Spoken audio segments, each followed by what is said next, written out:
industry na rona ya Zama ha ikalikaziwa re ka ba le ntho e betere bophelo ha ke tseng ka be ya jwang re batla re tshireletswe hantle re ntwe re tshabang haholo go ho mathiswa ke maponesa re tshaba le batho bana ba rwalang dikhupa head di gangster go tsana tse re ditshaba re kopa re tshireletswe re batla e re thusa ka safety ne ha re safety ha re tlo sebetsa mo hlateng because rona re batjha sa mtsela ke rona re le batjha re batla government e re thusa go tshireletsa e re fe di toilet re fe safety ya rona e tle pele le re tsebo thola tšheletenyana e betere se re skopang e sa hore re create support wa bona cause of hana next le rona re hle hana next wa bona kopa fa re create support ya hore government e tle khone go etsang e khone e mala rona e khone go etsa bang go thusa dio ke tlhokometse go bothata go nna bo ke bolelang go re thuse ka marketing cause hanga tlalosa gona ke na le experience e ka ke sebetsa mosebetsi o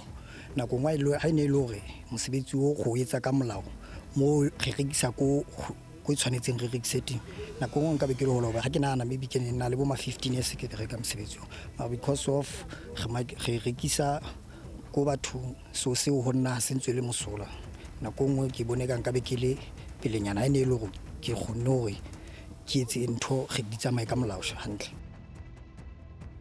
Kuleliviki ohlelweni Asikhulume let's talk sibuza ukuthi ngabe uhulumeni kufanele akwenze kube semthethweni ukumbiwa kwezimayini nokwenziwa abavukuzi abangekho emthethweni nababizwa ngamazamazama na should government formalize the illegal mining trade imizwa yalabo abakulomkhakha lo le oqeda ukuyizwa mbukeli babalelwa kwabayishumi nesikhombisa abantu ababulawe ukuqhuma kwegas nokusolwa ukumbiwa kwezimayini ngokungekho emthethweni endaweni yase Boksburg iAngelo informal settlement esifundazweni sase Gauteng uhleli nobongiwe umakhumalo wakwazwane nehambeli zethu ukuzodinga idalulu daba sikubingelele mbukeli sikwamukele ohlelweni lethi Asikhulume let's talk sikukhumbuze ke mbukeli ukuthi ungaba ingxenye loluhlelo ngokusishayela ucingo sizwe umbono noma umbuzo wakho inombolo zethu zithi u011 714 0677 noma 011 714 0678 kanti ungabuye futhi usithole kumakhasi ethu okuxhumana ku Twitter @SABC Izindaba kanye na ku Facebook SABC Izindaba ukuze kubelula ke mbukeli sicela uqale ngo #Asikhulume #SABC News bese ke ubhala umbuzo noma umbono wakho Asikhulume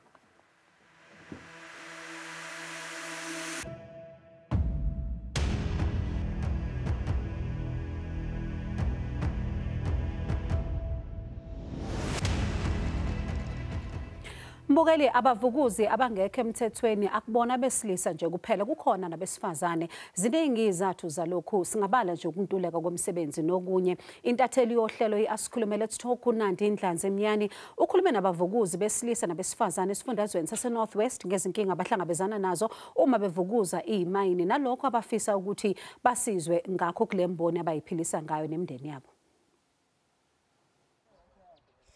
Imibiko yakamuva yokushona kwabasolwa ngokuba ngabavukuzi abangekho emthethweni abangu-31 eVelkom nabanye abangu-17 eBoksburg isivuse kabusha ingxoxo yokumbiwa kwezimayini ngokungemthetho. Nakuba lesi sihloko sivame ukuletha izithombe zamaqembu nodlame. Obekungavamisile ukuvela yiqhaza elibanjwa abesifazane kulomkhakha. Nababona sengathi ukwenza kube semthethweni umsebenzi wamazamazama kuzosiza ukuqinisekisa ukuphepha kwabo. Ke khona go beya dijo mo godimo ga tafole ke khonne go isa bana ba ka sekolong ntho e re llang kudu ka yone ka mole re gopela safety because re le batho ba bomme re bereka fela mo sekangeng ga gona tshireletso o na le di gangster re tse ikile di atlang di re tlhekefetsa di re tsela di lunch tsa rona fela from there on a gona gore rona re ka ile go report gore tsetsu di lunch re tsetsu di tools so le wa utla gore ga re tswantse re go report ba re illegal akukhona kuphela ukuphepha kwezimpilo zabavukuzi abangamazamazama okusengcupheni kulomkhakha kodwa nezimpilo zemiphakathi eyakhe eduze kwalezi zimayini.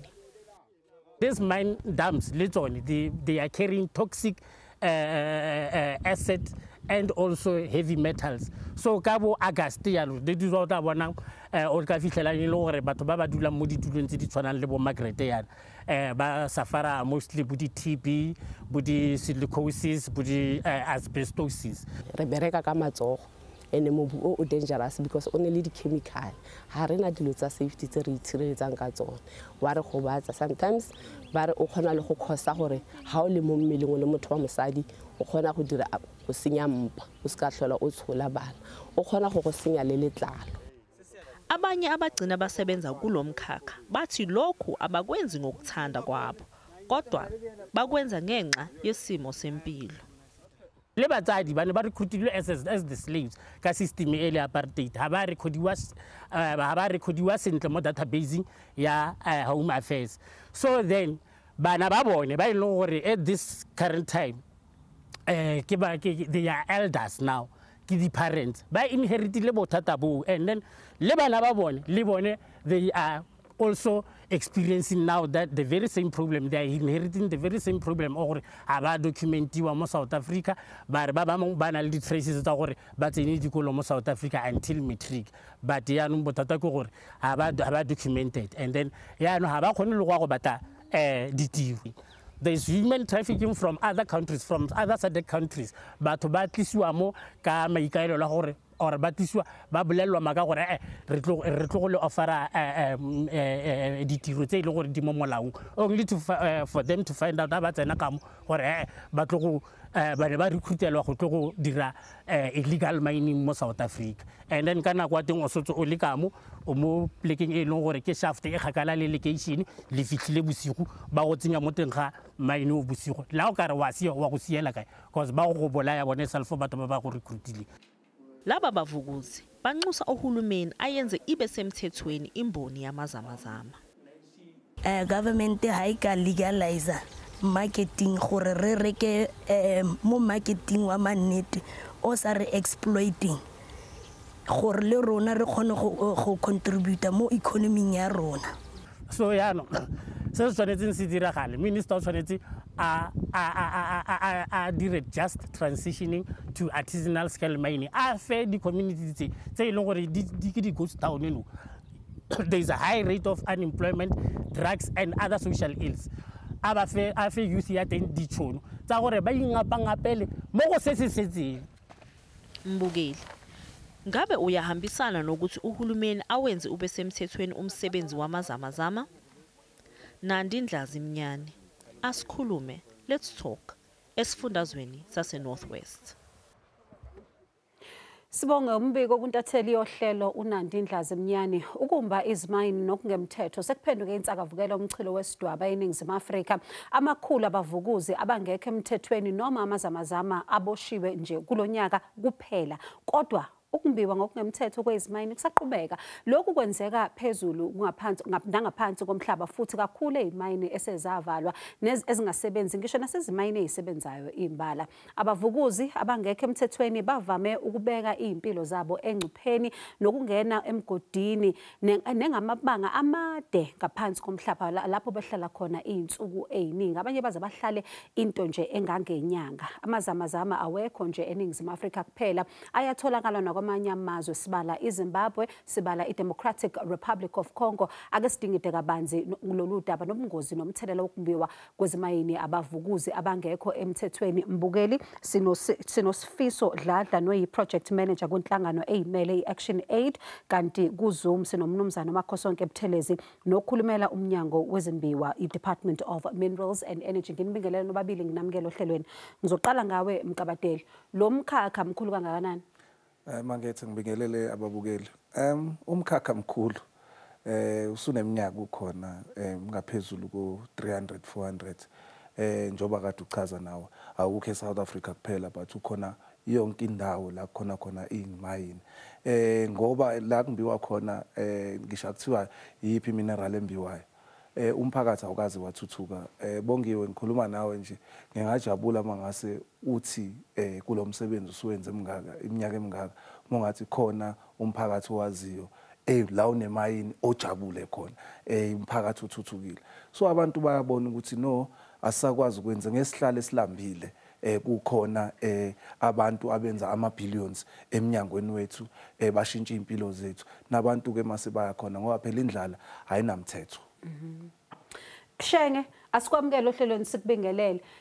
Siyabona ukuthi ngathi kuthanda ukuba inkinga ukuthi kumbiwe izimayini ngokungemthetho kanti futhi abantu siyabezwa lapha bayakhuluma bathi bona bacela ukuthi bavikeleka ngazi ni umnyango nithini ngalokho.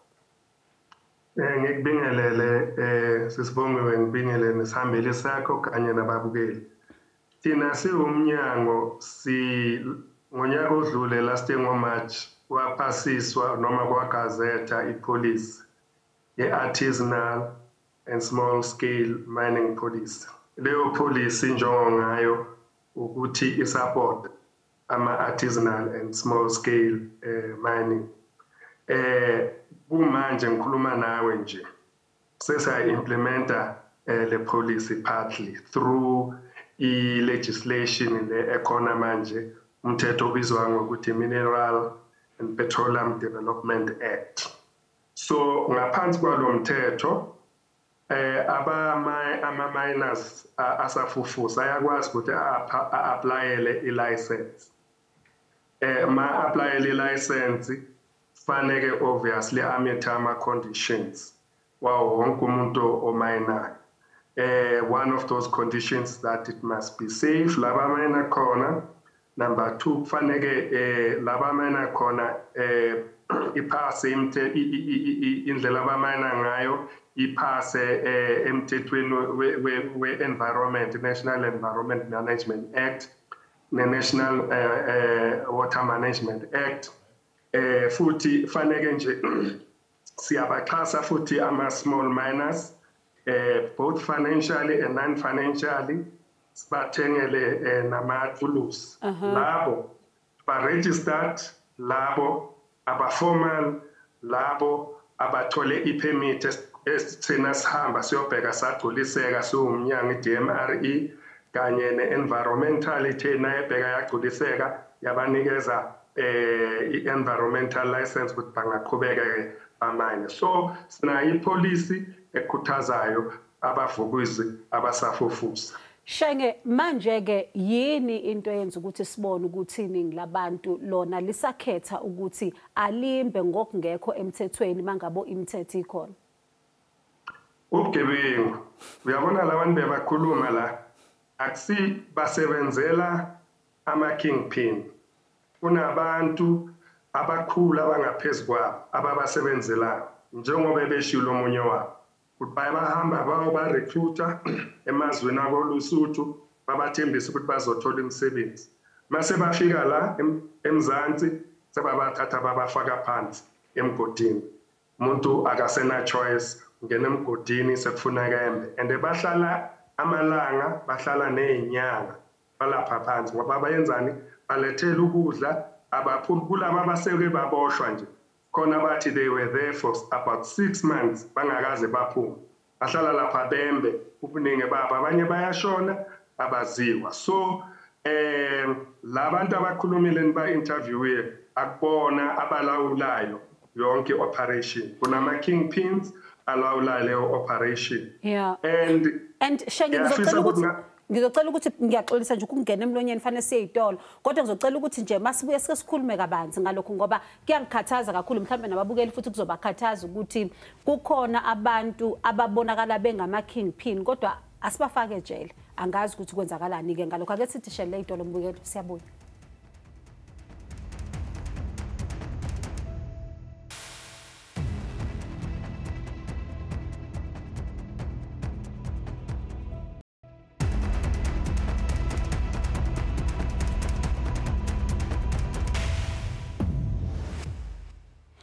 Mbukeli siyakwamukela kanti uma uqeda ukuhlanganyela nathi sikhuluma ngokumba izimayini ngokungemthetho nokushushumbiswa kwamatshe ayigugu ake sizwe of course sizwe ukuthi ihambeli zethu zithini mbukeli la e-studio. Mkabadeli siyeza ukuthi khona ubugebengu obukhona la kulemboni abantu abangafuni ukuthi benze izinto ezihamba ngomthetho. Angethi ubugebengu yebo into ekhona ngeke size sikufihle lokho. Kodwa uma ngabuzolalela into eshiwo sokalisa ukuthi lathi nesingena khona as civil society ukuthi imithetho lo uma ngabe ishawa nama-policies lawashawa abekwa ezingeni likahulumeni phezulu kodwa kungabi iyona into eyenzakala phansi. So sesiwenzile ama-research amaningi, siqeda nje ukulontsha i-research le ekade siyititlishe i-understanding the role and participation of women in artisanal miners. So uma ngabe sohlukanisa i-small scale miner umuntu osebenzisa imishini emncane engafani njengo-large scale mining, and then uma sekuthi izamazami i-artisanal miner umuntu osebenzisa ipiki nefosholo ukuze akwazi ukuthi athole okeswini. Yena loyo uma isebenza akasebenzeli ukuthi azinotice kodwa usebenzela ukuthi akwazi ukuthi abeke ukudla eswini.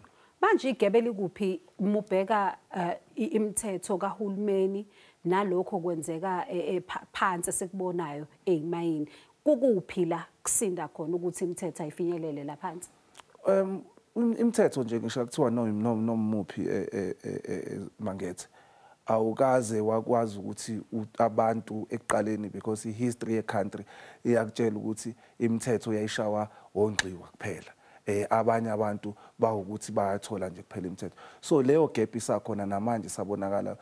As a result iParliament selitholakala kaningi, even i-Constitutional Court, ukuthi abakwazi ukuthi benze i-meaningful participation ngoba kuba nalelo gebe. Namanje imithetho iyashawa kodwa mase kufanele ifike phansi ayiyona. Mangizokwenzela umzekelo mangethe, i-Constitution nama-rights omuntu osesentini nama-rights omuntu osemtubatuba akufani. So ingakho ke nemithetho kuba negebe ngoba bona mabeyishaya njengoba bethu bekhuluma nge-artisanal and small scale mining akuyona leyo nto eyenzakalayo phansi njengoba ubezwa abantu, futhi nokuthi uma into ayishoyo usokalisa ukuthi labantu bama-kingpin banama-kingpin bonke, akunjalo. I-research yethu sisikhombisile kunabantu abayisebenzela bona, so abalazi iqiniso bona ngoba bayibuka ngokomthetho, ngokwe-reality akukona. Sheng, nithini ngalokho? Ngiyamuzwa umgabadeli. Uyabona abantu abayisebenzela bona yibona kanye esibatargetayo. Ikakhulukazi siyaye sibathole imani kuma open cast mines ngoba bavame ukuthi babe organized, uthola ukuthi bayamina kodwa abamana ngaphandle nje kokuthola i-permit. So masenza ama-workshops ngoba siyaye sibathole si-confiscate izinto zabo, and then bese bathi awusenesilambisa ngendlala, niyabona sizama ukuziphilisa la, ningasisiza kanjani ukuthi sibe formal. Siyakwazi ke nje labo bantu ukuthi sibathathe sibafake noma kusehholweni sibaqoqe bonke bese sibathatha through i-process ukuthi okay siyanibona ukuthi niyazama ukuze sinformalize nayo indlela esinganisiza ngayo. Ngibuye ke kumazamazama. Amazamazama baceda ukusho ukuthi balandwa emazweni wangaphandle. Uthi umuntu efika abanye babo bafakwe emgodini. Now batholakala kanjani? Batholakala nasebabanjwa nasekunengozi kanjani kanjani. Now ngiyazibuza ke ukuthi sifinyelela kanjani ke kumazamazama. And ngoba bona basebenzela abantu abathile, ingabe ikhona indlela yokuthi sibathathe sibakhiphe sibaformalize na, ngoba baqashwa abantu abathile abama-kingpin. Abantu njengabomgabadeli bangasiza ukuthi sibone sisebenzisana ukuthi singafinyelela kanjani ebantwini abanjengamazamazama, singazama kanjani ukuthi nabo sibaformalize. Kodwa kwamanje into eningi negcwele nevamile sibona nje operator illegal basebenzela abantu ama-kingpin, abantu abayike. Shenge, kukhona okunye kodwa izimayini ezinye ezindala ngiyayibuza ukuthi umnyango awenzi ngani ukuthi inkampani eseyiphume lapho zivale lezi zimayini ngoba zivulekile izimayini abantu bayingenela nje. Makuqala before kuqala lo mthetho osebenzayo manje MPRDA, lo mthetho uqala ukusebenza ngo-2004. Yonke inkampani emayinayo manje after 2004 iyaphoqeleka ukuthi ibeke imali eceleni i-rehabilitation fund okuzothi uma seyiqedile ukumayina 20-30 years ikwazi ukuthi idonse leyo mali ilungise leyo ndawo i-rehabilitate. Zonke manje izimayini zenza lokho. nala kwehle khona ingozi la kwashona abantu abawu-35 eVirginia. Leyo mine eHarmony ibivalile leya import yakhona, kodwa ke amazama athola indlela yokuthi angene. So imine ezimayina manje after 2004 umthetho uyaziphoqa ukuthi sibeke imali and le mali ziyibeka nathi kuze ukuthi mase baqedile bakwazi ukurehabilitate. Kanti futhi siyabakhuthaza iyasho i-MPRDA ukuthi kwesinye isikhathi akufunekanga ukuthi balinde ukuthi baze baqede ukumine after 30 years kube yima ba-rehabilitate. Ikhona i-concurrent rehabilitation ezibaqhubeka bamayina eshaft babona ukuthi mhlawumbe ayisabenzeli imali bayayivala bayisile bayi-rehabilitate. Sikhona ezinye iy'mane ezenzile, for example eBenoni ikhona indawo abayi-rehabilitatile bayenze i-rest track inama-office i-right. So ezingekho lezi ezazimayinwa before 2004 makuzoqala uku-operate i-MPRDA ziyi-responsibility yethu ye-Department of Minerals Resources. Now zingakhi nale imine? Kuney'mine ezi-about 6,000 ezinganabantu abazi-onayo, ezi-ownerless esezaye, and ngonyaka siphiwa isabelo se-140 million ukuthi siyivale lezo imine. Siyazama kodwa imali encane. Kule past 3 years sivale about 135 mines la eGauteng nje kuphela. Kulo nyaka si-ema ukuvala 120 mines la eGauteng ngayo nje le 140 million. So lezo imine i-responsibility yethu as a department of ezingasenabantu abazi-onayo and senza-ke lo msebenzi njengoba ngisho ukuthi sizazama ukuthi sizivale. Mkabadeli, ukuvala kwey'mayini into enkulu kakhulu, and uma ubuka i-report ka-AG nje echazayo ukuthi isimo sime kanjani uyamuza uShenge ukuthi imali ngathi ayikho kahle hle, kodwa lento kuyinkinga okumele bayibhekelele kakhulu.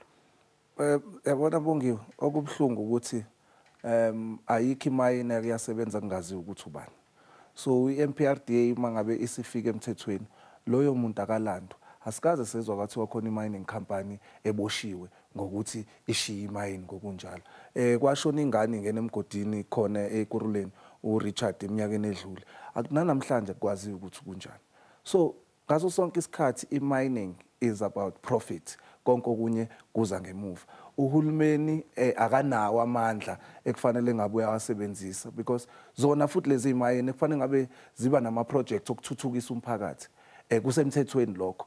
But azikwenzi lokho. So manje mayishiwa ezivuliwe kanje imayini uhulumeni uzoloku ekhala njalo ukuthi awunazo imali zokuthi uvale abantu balambile bayangena bathatha ama minerals. And futhi uma ucabanga i-mining charter is very clear also what needs to happen imine uma ifika la abantu behlala khona, kodwa ake sithi sithathe ikhefu nje sibuye mbukele sike sibone isombululo ukuthi singakhuluma ngayo inkinga kuze kube kusihlwa, kodwa zisombululeka kanjani inkinga abantu abangena ngaphansi komgodi ababhekene nazo.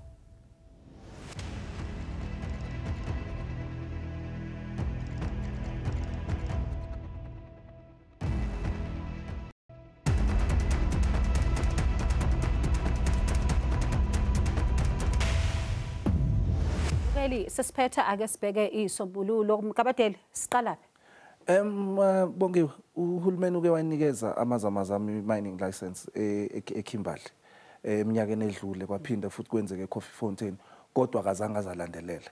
So manje isikhathi sokuthi kubizwe bonke abantu abakhona, yo Mintech, yo Council of Geosciences, SARS, wonke umuntu asondele sikwazi ukuthi sikhulume lento ngoba akuseyona inkinga ukuthi baboshwa abantu abavukuzi kuphela because baboshwa namhlanje babuye ngakusasa. Isikhathi sokuthi ixoxwe lento kuyiwe phambili kwenziwe umthetho ukuthi bavumeleke basebenza abantu bakwazi ukuthi ba create ama cooperatives, then mase kuyayiwa phambili kuyasetshenzwa. Shenge Ngiyavumelana nomgabadeli kufuneka sisebenzisane ngokubambisana.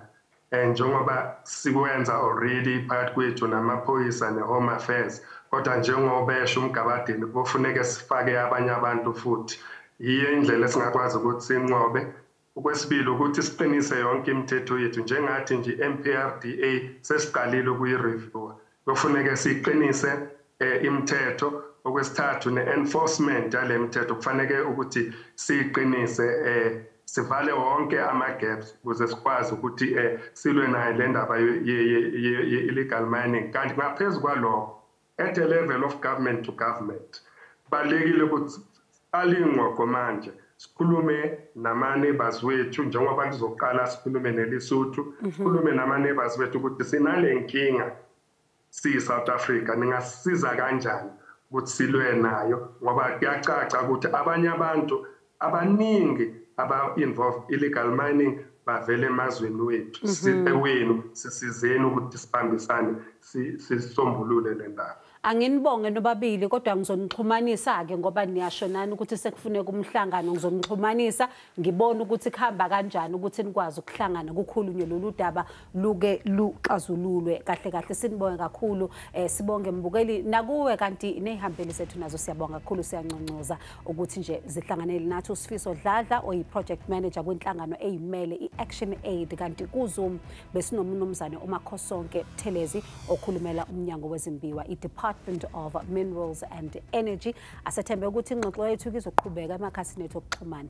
Okakhumalo wakwazwane nethemba le Asikhulume sithi nisale kahle.